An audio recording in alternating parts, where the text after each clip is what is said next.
Assalamualaikum warahmatullahi wabarakatuh. Saya Fadlah Heti Ginting dari kelas 6B ingin menjawab soal ujian tengah semester dari hukum jaminan, di mana pengertian hukum jaminan yaitu hukum jaminan adalah ketentuan hukum yang mengatur hubungan hukum antara pemberi debitur dan penerima jaminan atau kreditor sebagai akibat pembebanan suatu utang tertentu atau kredit dengan suatu jaminan.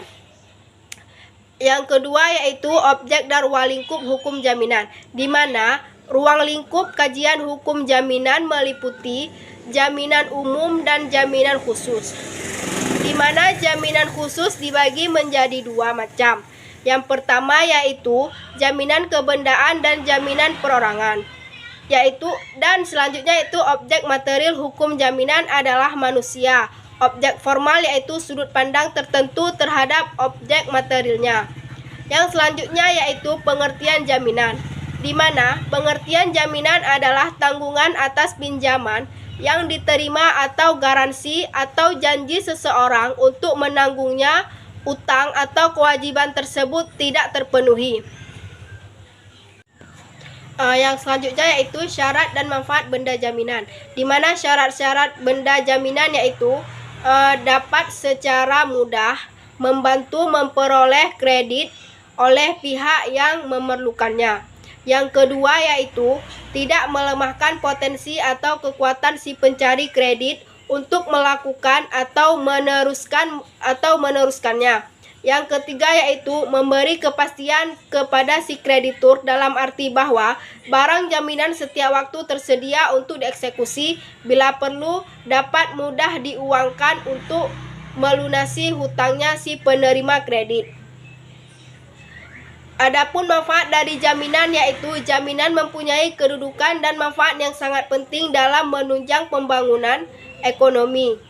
Yang selanjutnya yaitu jaminan kebendaan dan jaminan perorangan, di mana jaminan kebendaan meliputi gadai, fidusia, hipotek, hak tanggungan jaminan perorangan, penanggungan, bank garansi, dan jaminan perusahaan. Di mana soal selanjutnya itu jaminan regulatif dan jaminan non-regulatif, di mana jaminan regulatif adalah jaminan kredit yang kelembagaannya sendiri sudah diatur secara eksplisit dan sudah mendapat pengakuan dari perundang-undangan yang berlaku. Jaminan non-regulatif adalah bentuk-bentuk jaminan yang tidak diatur khusus dalam berbagai perundang-undangan dan dilaksanakan dalam praktik. Jaminan non-regulatif ini juga ada yang berbentuk kebendaan seperti pengalihan tagihan dagang, pengalihan tagihan asuransi, dan sebagainya. Ada juga yang semata-mata hanya bersifat kontraktual seperti kuasa menjual dan sebagainya. Yang ketujuh yaitu pengertian gadai, di mana gadai merupakan suatu hak yang diperoleh seseorang berpiutang atas suatu barang yang diserahkan kepadanya oleh seseorang berhutang atau oleh seseorang lain atas namanya, dan memberikan kekuasaan kepada si berpiutang untuk mengambil pelunasan dari barang tersebut secara didahulukan dari orang-orang yang berpiutang lainnya. Selanjutnya yaitu proses pelelangan gadai, di mana mengenai bagaimana caranya penyerahan barang yang digadaikan dilakukan menurut cara yang diatur dalam pasal 1152 ayat 1 dan pasal 1153 KUA Perdata, di mana kedua ketentuan tersebut mengatur penyerahan barang yang bergerak, yang bertubuh, dan yang tidak bertubuh sebagaimana berikut. Yang pertama, hak gadai atas barang-barang bergerak dan atas piutang-piutang atas bawah dengan cara membawa barang tersebut dan menyerahkannya kepada kreditur. Poin yang kedua yaitu hak gadai atas surat-surat tunjuk selain endorsementnya, juga menyerahkan surat-surat lainnya.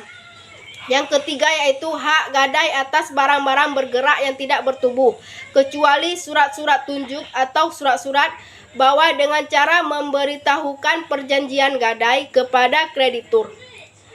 Kreditur dapat meminta bukti tertulis dari debitor. Adapun proses terjadinya gadai yaitu Pelelangan benda jaminan, gadai, atau mahrum di Pegadaian Syariah dilakukan dengan cara mahrum, dijual kepada nasabah dan nantinya marhum diberikan kepada nasabah yang melakukan kesepakatan harga. Adapun hak lain yang bukan merupakan hak kebendaan tapi mempunyai persamaan hak kebendaan. Dan yang ke-10 yaitu hak kebendaan yang bersifat kenikmatan. Kenikmatan hak kebendaan dengan sifat ini terbagi menjadi 2 jenis, yaitu kebendaan yang memberikan kenikmatan atas benda itu sendiri, seperti hak egindom dan hak bezit, serta hak kebendaan yang memberikan kenikmatan atas benda orang lain.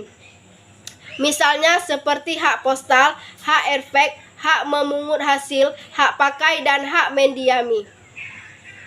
Sekian jawaban dari saya. Terima kasih. Assalamualaikum warahmatullahi wabarakatuh.